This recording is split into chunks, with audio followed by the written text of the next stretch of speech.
because you know why? Why? Because it feels right. It feels right. Legendary. As you should be. I'm fired up. God, those crazy eyes. I like it. Yeah, that's the Jose Dorisi. Oh, yeah. And actually Simone, very good at the crazy eyes. That's very true, too. She will give you that soul-piercing look, and you know it's game time when that happens. Andre Diascu as well. He has it. You know what? I don't care. I'm gonna say it. Andre, the most competitive male on tour. I'm in with it. In the world. I'll still never forget poor damn Scarpa and Dow, like 11-0, 9-0, and Andre's just giving you the crazy eyes, like smacking you on the chest when you hit a winner. I was like, Andre, it's 20-0, bro. I mean, you can tone it down at this point. Yeah. Oh, no, you can't. No, actually, Rob, you can't. I'm sorry. It feels right. Here we are. It does. Here we are. Lots going on in the pickleball world. Lots of partnership announcements, which is kind of fun. So you got a lot of tennis converts, pro tennis converts coming over to play the PPA tour next year, which will be fun to watch, regardless of how all of this merger stuff shakes out. Who do we have? I just saw Genie Bouchard is playing the Masters in January, which is coming soon. And I'll tell you who will be tuning in for that. Me. Yeah, I think it's very exciting, and I hope it. Yeah, we really don't know. We're full of questions and no answers here on the It Feels Right podcast. Yeah, that's what we do. Just like everyone else. But either way, these players get on court together, and it's some really interesting matchup. You said that the converts, you got Donald Young and Genie. I don't know who they're playing with. I believe Genie is playing with Tyler Loom for mixed. I saw that announcement.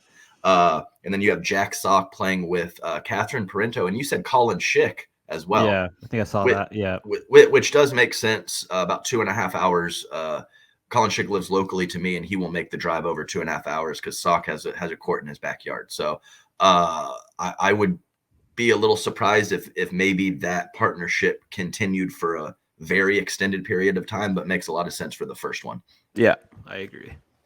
And that'll be some chaos on court for sure, because Sock less experienced, doesn't quite have that nuance to his game yet, and Colin Schick is pretty wild out there as well in the doubles court. So I think that there'll be some chaos in that partnership, and I wouldn't be surprised at all to see them upset one, maybe two good teams, but a deep run in men's doubles. I would be a bit shocked.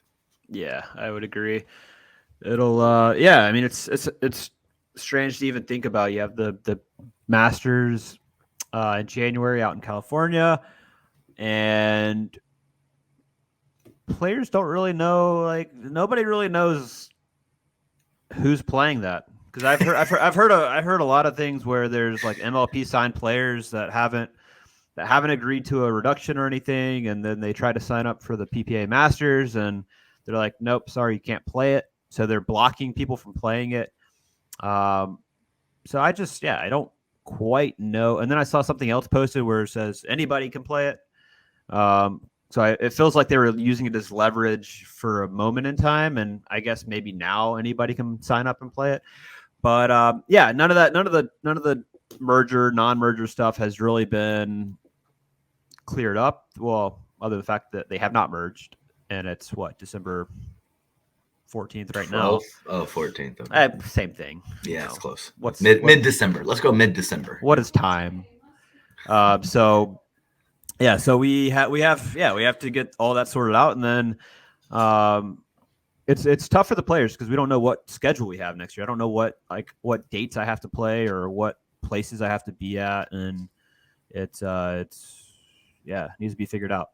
It's trying. Yeah, I know, and I try not to just constantly ask questions to some of those higher up MLP people that I know and have connections with. But I mean, it just seems like a roller coaster. It's like, 85% merger. And then, 48 hours later, it's like under 50%. Then it's back up to 90. Like it really is the epitome of peaks and valleys with this stuff. And yeah, it changes day to day. 24, 48 hours is an eternity with some of the negotiations going on between these heavy hitters. So, I hope everyone's on court together.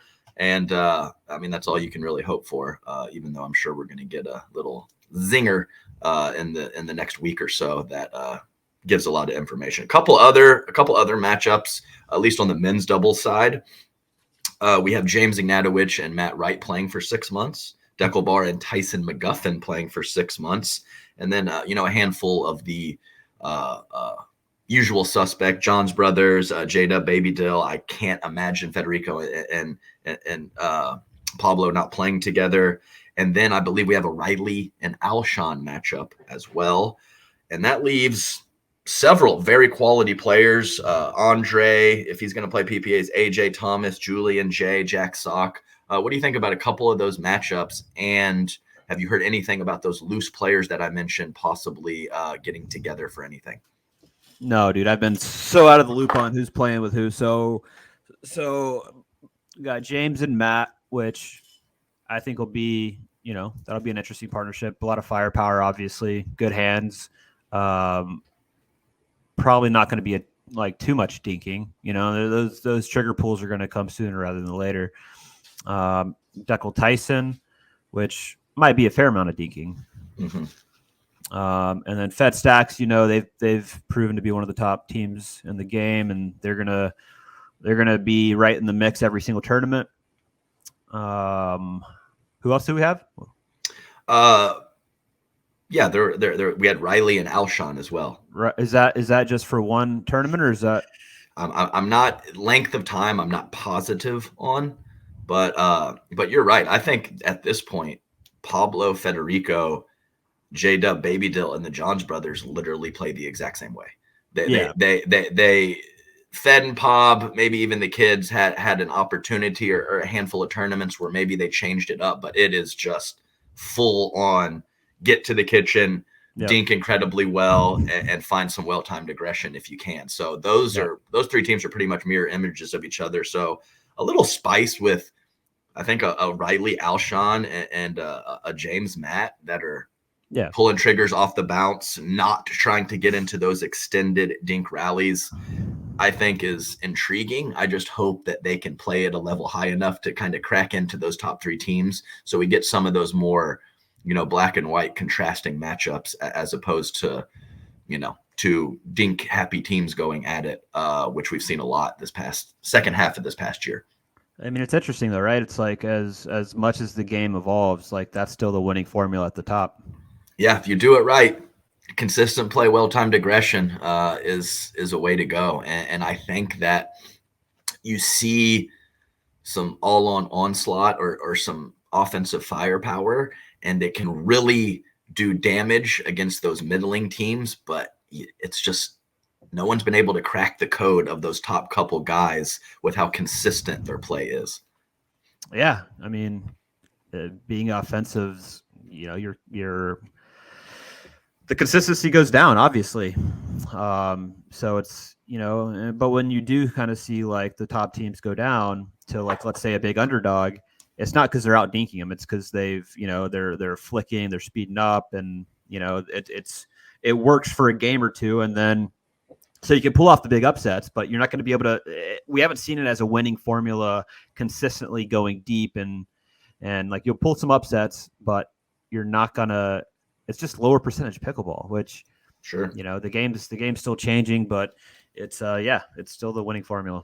Yeah, probably two perfect examples are, say, Julian and AJ. It's they can literally have a run at any moment, but they can fall off a cliff as well. So I think we touched on it here on this podcast that say making 10 tournaments, making 2 semifinals is less impressive to me than making 7 or 8 quarterfinals of those 10 tournaments. So the consistent play, as opposed to, maybe going 1-1, 0-1 for 4 or 5 tournaments and then just catching a banger and going to the semifinals. I think the consistent play is more impressive to me, even though those offensive juggernauts can really light you up in the short term.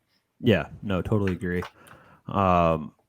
We also have Genie Bouchard playing the Masters in California, which I think I just read a quote to you that somebody posted, and it was like, I don't have my expectations. I don't have many because this is my first event, and I don't know how much pickleball she's played, but I don't think it's a lot. I would guess it's not a lot. So, yeah, I think it's great. It's very exciting. Why is it very exciting, Adam? Well, it's just a wave of talent, and there's talent in all of these players. Now, will it transition to pickleball? We'll find out. Are we talking like 2-0 loss? Are we talking 8-8 against a quality team? Are we talking possibly winning matches against a middling or upper middle class opponent? I have no idea, but I want to see, and I think it's intriguing that these high end tennis athletes just kind of see where they stack up. And I think both ways is fun. If they beat teams they shouldn't beat, that's fun. Yeah. If they shit the bed and play awful and get lit up by, middling tennis players that are good at pickleball, I think that's fun too. So yeah, it's all fun. It's all fun. It's all fun. And that's where I stand on it. We got Donald Young playing too. And it said like, there's a quote from him saying he's looking forward to playing a full slate of tournaments in 2024.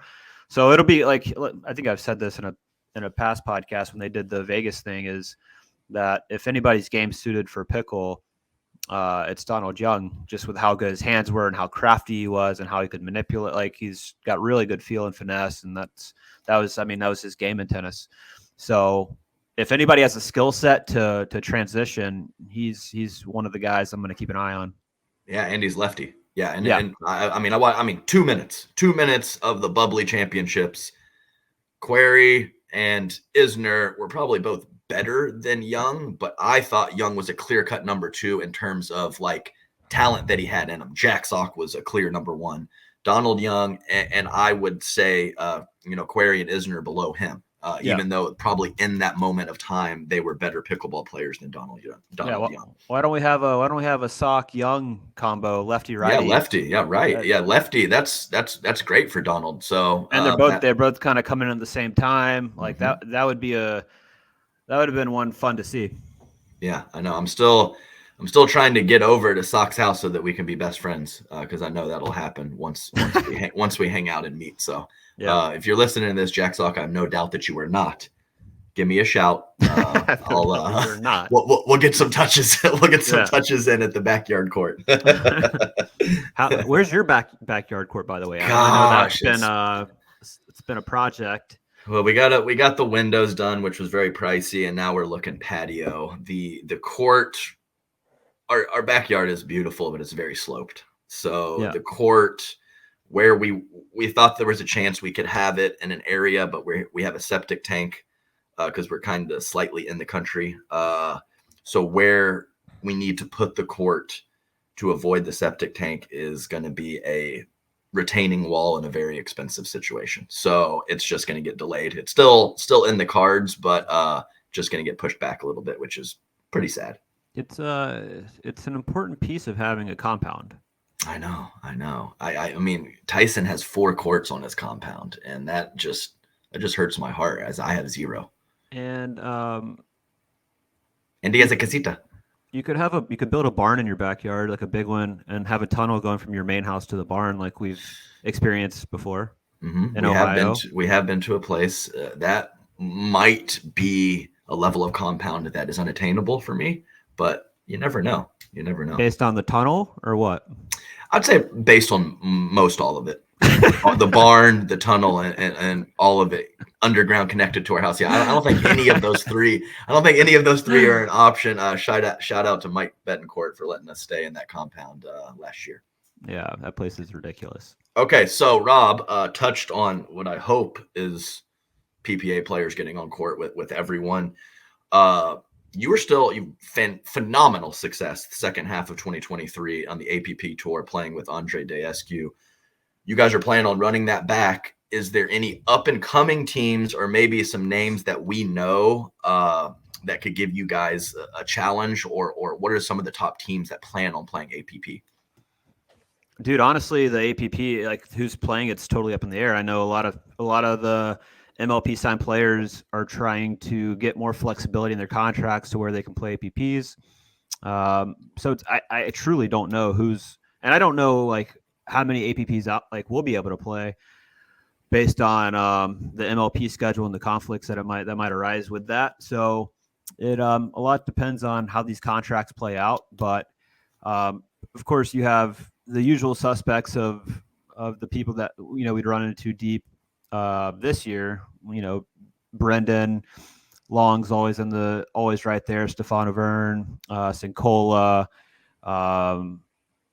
Who else would make deep runs? Well, he had a seemed like he had a good couple months, but maybe fell off towards the end of the year. Andre Mick.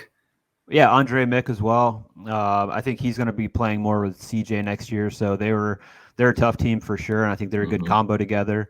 I think it's just it's just more of a consistency issue with Andre and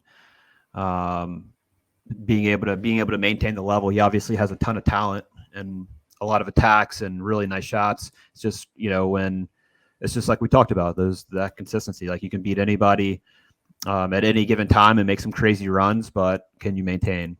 And it really is a great partner for him because I know the kid's 17, but Downey soft defensive hands and very consistent player. So the luscious lefty CJ Klinger, I think kind of could bring Dre down a little bit and make him a more consistent with his results for sure. Yep.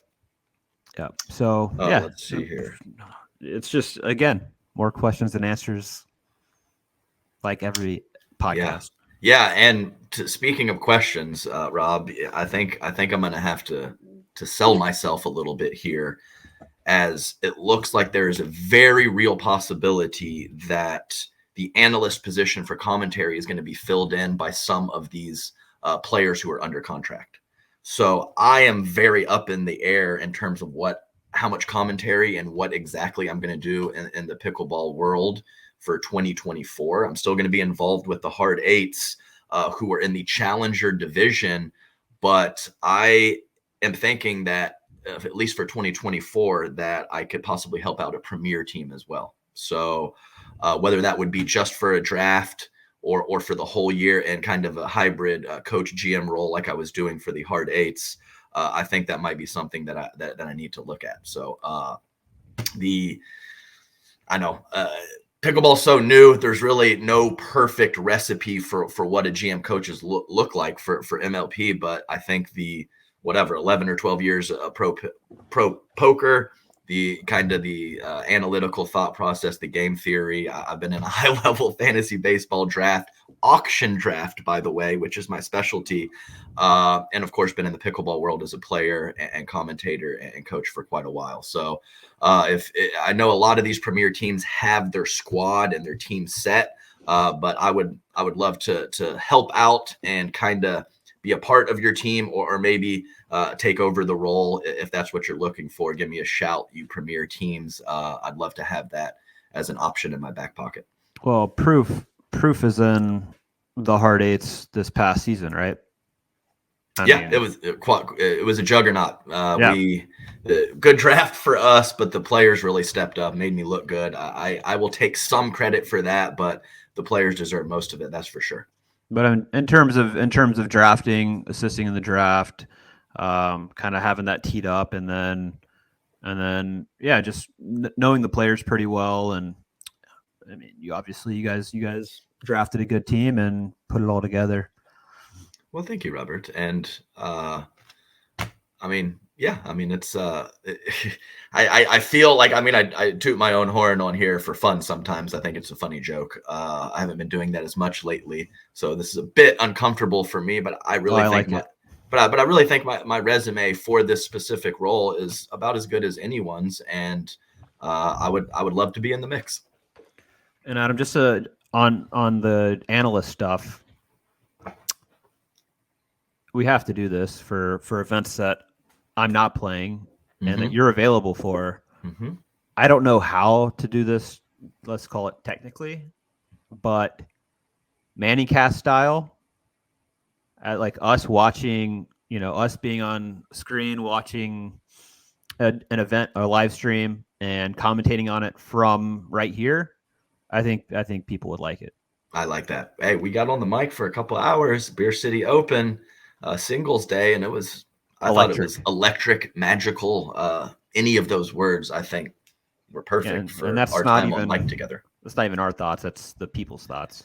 Correct. Yeah, that was not from here. That was from them. I was relaying what they had to say, Robert. Yes. Got to serve bigger. Serve bigger. I forgot about that. That's pretty.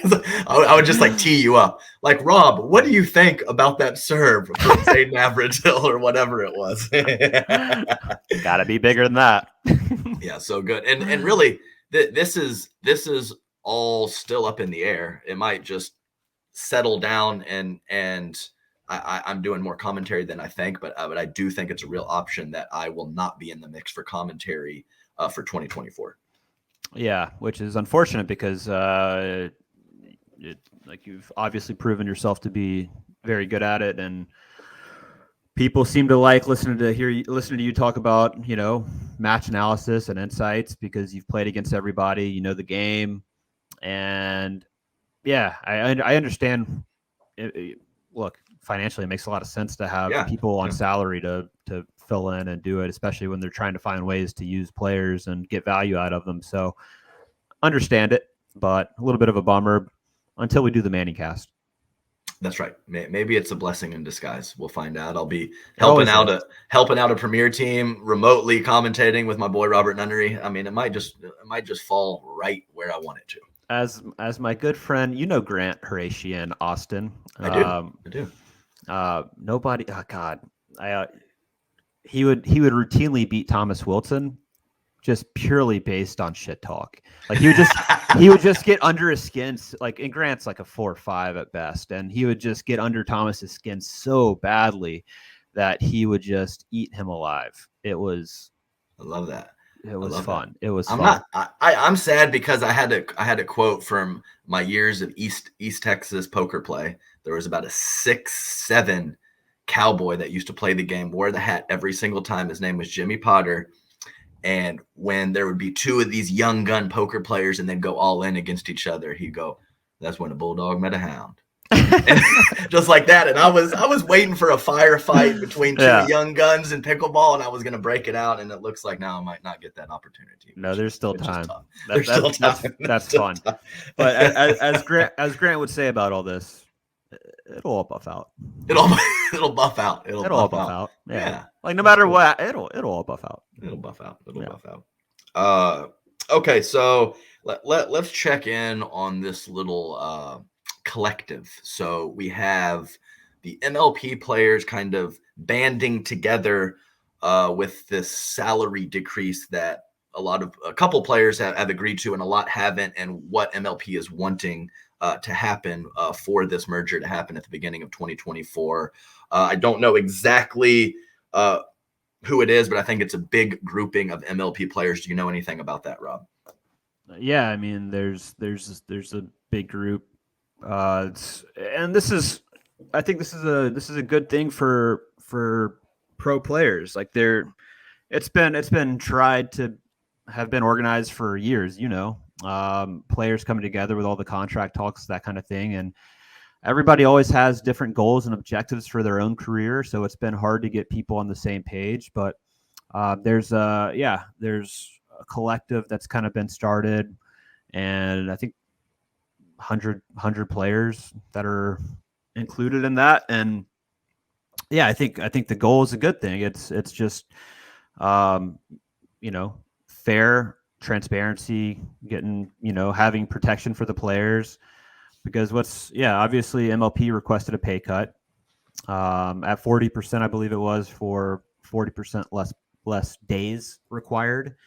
And I think a big point of contention with a lot of the MLP players is the fact that, there's PPA players that are taking 10% cuts when the PPA contracts were already bloated compared to MLP in terms of pure market rate and players' ability and market value.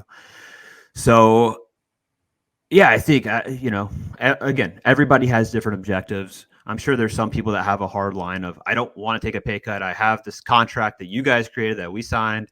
There's some of those. There's some people that are more fluid with it, more flexible, taking a cut. But I think the main thing is all of these conversations and negotiations have been behind, like, there hasn't been a lot of transparency. Like we'll hear one thing from one player about how this took place, and somebody else will get a completely different thing, and there just hasn't been a ton of transparency on, if we take these pay cuts, like, what are the other terms? And they're like, well, don't worry about the terms now, we'll figure that out later. But no, you need to know the terms. So, and we're also negotiating contracts for a company that doesn't even exist, right? Because all of this is based on the merger happening for a company that hasn't even been established. So it's like, get go merge, have it, have a new entity, and then let's talk about a contract for it if you want to do that. But it's just strange to be negotiating a contract over a company that's not even real. I do know. Okay. That was a good breakdown. I like Yeah. that. And I just wonder why I'm lumping these two words together, because I always like to talk about balance, whether it's on the pickleball court or in life. And then I'm going to pair that with transparency. Why is balance so hard, and why is transparency so hard? It seems like all this stuff, whether it's paddle testing, it's money, figures, whatever, it just seems to never be transparent, and there's always something hidden. And that's kind of sad and tough. Is it not, Rob? I mean, it is. I lean towards just full transparency. I have no issues sharing numbers, sharing, what I have, what I don't have, what I've been offered, what I've been requested. I have literally no issue sharing any of it, if I'm contractually able to. So, and I just wish everybody was like that, because I think, if we all just were honest and transparent with each other, we could all come to a fair agreement and fair ground. But again, it hasn't been the case. And I think what I'd like to see, which would be pretty interesting, would be like an open forum, an open town hall with MLP executives, like all of the people that have been reaching out and negotiating these contracts with all of the existing MLP signed players. So it's an open forum. We can ask questions. We can get answers across the board. We can understand where they're coming from. They can understand where we're coming from, rather than doing all of these like private negotiations and, creating kind of these false deadlines that just to create urgency and scarcity and all of that stuff, which puts a lot of pressure on a lot of these players that don't have kind of business experience or an agent per se. That a lot of the people that I know have agreed to pay cuts have done it because they felt like it was going away, and they've just had to make a decision. So I just think the tactics aren't great, and I would just hope we could just have honest, transparent conversations and an open forum with them. Yeah. I think that in some of my negotiations a couple years ago, it was similar kind of tactics, false deadlines, kind of striking the fear. And it's tough when you don't know, like you said, business wise. I think I saw some article the other day, what it was like. It's like people with like higher IQs are making like the paperwork and the forms for some of these kind of like welfare and government type things. And it's like extremely overwhelming for some of the lower IQ, less fortunate people to read through these and kind of sign themselves up for stuff. And I think it's similar with the business aspect. These are pickleball players. They might have gone to school or be very good at a specific thing, their degree or whatever. But when you start getting into this legal jargon and these contract situations and whatever, it can be very, very overwhelming and kind of a lot to process, and kind of force even smart people or smarter people to make poor decisions given the scenario. And I think that those kind of made sense or clicked in my mind as to somewhat similar situations. Totally. And kind of with this collective, there's been an angel investor that's been in support of the collective and has put in some funds to retain an employment attorney. So, there's an employment attorney that's been connected with the group, talking to the group.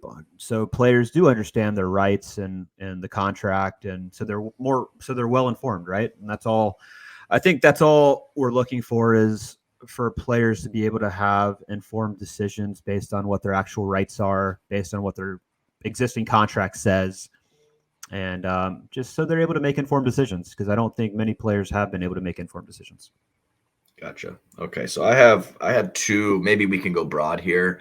These are pretty broad, macro level questions here. Mm-hmm. But do you have any maybe top couple thoughts if the merger happens and if it does not? Maybe more specifically, if it does not, could you maybe think of kind of how the dominoes fall and what would 2024 look like?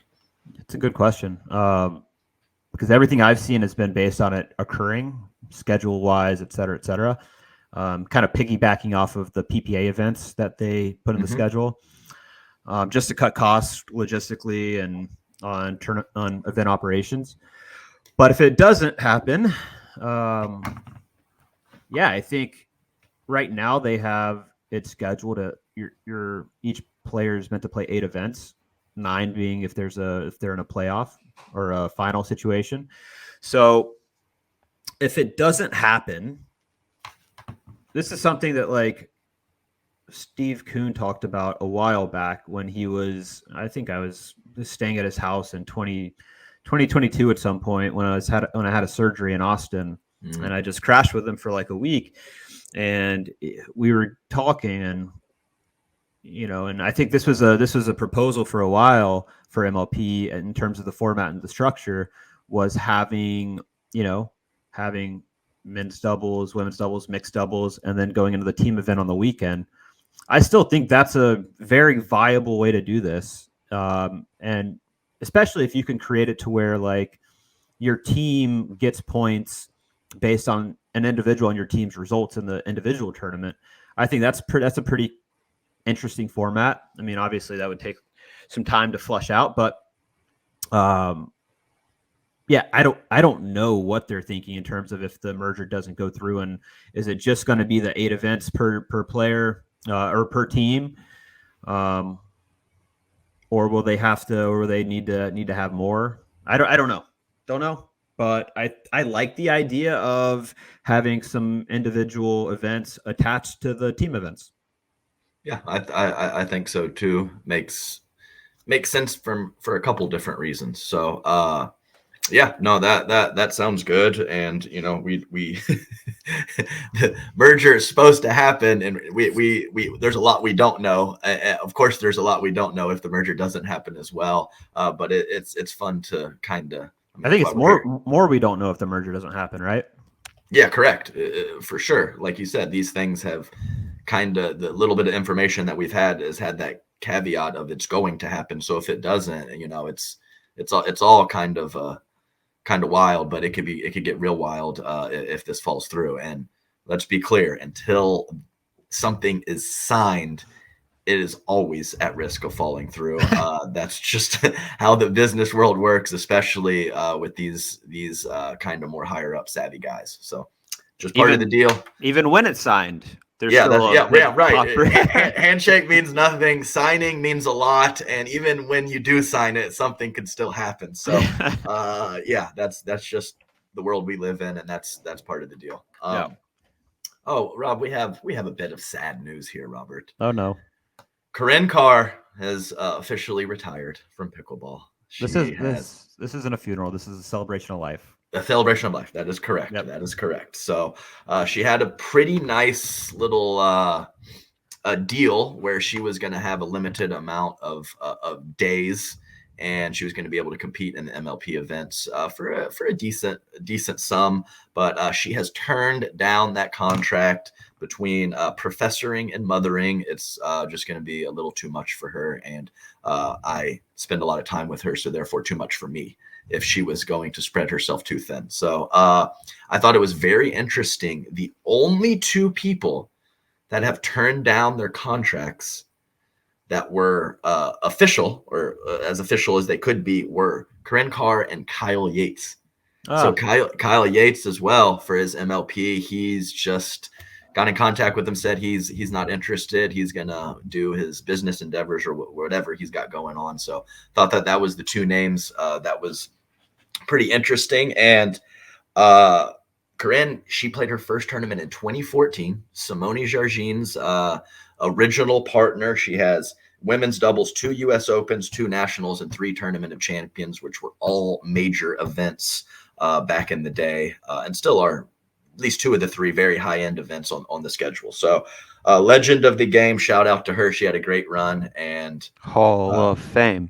Hall of Fame. Hall of Fame. And here's some funny stuff, and I no doubt we missed a couple, but just some of the names back in kind of the 2014, 2015, 2016 range that were at the top of the game. A couple that maybe some newer fans would know, but most not. So for the men, it was the Beard, Brian Ashworth. We had a little Trashworth. We had a little Daniel Moore mixed in, the Puppet Master, of course, Wes Gabrielson, Matt Blom, Enrique Ruiz, and of course Kyle Yates. So some of the guys that were at the top of the game at that point, and some of the ladies were Stephanie Lane, Jennifer Lucor, Alex Hamner, Christine Barksdale, and I think that's it. So very, very different times, but all of those players, very quality, and some of them were already in their 40s kind of around that time. So maybe not in the pro ranks necessarily from a lack of talent, but from some of that age. And I feel their pain now in my current situation as well. But just wanted to give a shout out to the Prof, legend of the game, great run, and on to bigger and better things now, we'll say. Yep, new chapter, little AJ. Little baby AJ. And baby AJ. He's a stubborn son of a gun, that's for sure. He's lucky he's cute as hell, because he does what he wants to, and he's ruling the roost right now, that's for sure. Yeah. Well, we're gonna need a appearance in the next couple episodes.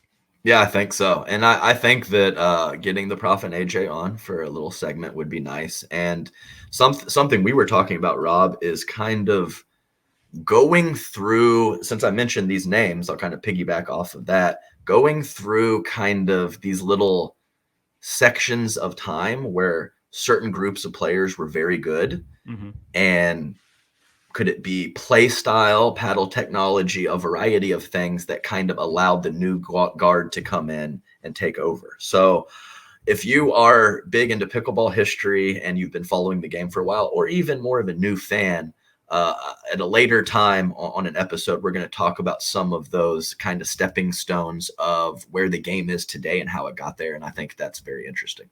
Yeah, I think, for the people that are, been in the sport the last year or even year and a half, it's like now compared to like 3 years ago is incredibly different, based on, and it's not based on like players evolving and getting better. I think it's has everything to do with the paddles. Because if these paddles were available 3 years ago, people would have understood how. Like, it was still tennis players coming in 3 years ago. To be clear, it's not just now that this influx of tennis players is coming in. It's just your stroke has to change less because of what paddles can do now. Back then, I remember trying to roll a ball with like topspin with a fiberglass paddle, and the ball just going straight down to the bottom of the net. I'm like, oh, I have to change everything. That forehand topspin stroke doesn't work. Now it works with the paddles.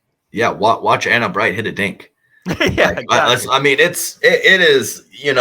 I mean, she gets it done. She's consistent with it. She has a lot of spin, but my God, like, you can't do that. And if you think that whatever it is. There's a handful of carbon fiber great paddles out there from a variety of companies. If you think that a shot that you are pulling from mid shin and it lands inside the baseline, if you think that doesn't bounce before the net or literally go over the fence with some of these paddles from 5 years ago, you're completely crazy. Yep. So it has been quite a ride, and it has changed very, very quickly in the overall scheme of things with some of this paddle technology. And I would put that number one. Of course, different level of athlete coming into the game, different styles, but I would put paddle technology number one for kind of that stepping stone of players getting to the top. 100%. Yeah, you could just do things you couldn't do a few years ago, for better or worse, right? Like I'm hoping that level of evolution with technology kind of slows, and we kind of maintain where we're at the higher end of like what's possible, because I think if we go beyond this, it turns into a different game. Yeah, it's already a different game, but there has to be a cap, or has to be a ceiling to how far it goes. And I think probably right around the last 2 to 3 years has been a wild jump, and I expect that to at least slow a little bit. Yeah, the paddle technology is not over, but I have to imagine in 2 or 3 more years, it'll just be a little bit better, as opposed to the last 2 or 3 years, it's gotten ridiculously better. So yeah, and hopefully it like across different paddle manufacturers, like it levels out in terms of what you can do, because right now it's still a pretty unlevel playing field in terms of what one paddle can do versus the other, which you don't really see in other sports. So eventually I think it's going to be 1, 2, 3% better certain paddles. Right now it's like 50 or 40 or 50% better if you're playing with a certain paddle compared to a different one. Yeah. And I think that just kind of works itself out naturally. And who knows exactly what period of time, but it'll kind of whittle its way down to everything being pretty close, I think. Yeah.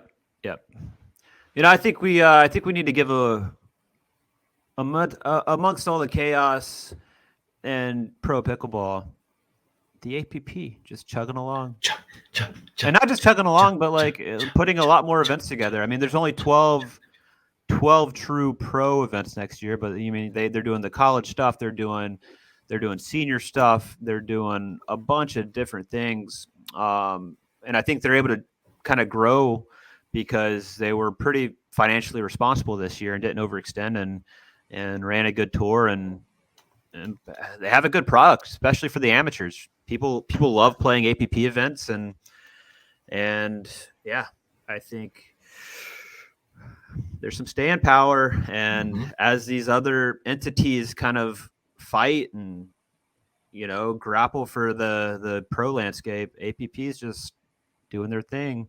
It's my favorite memes of pickleball ever. Just everybody falling to the wayside, and just Ken Herman coming through.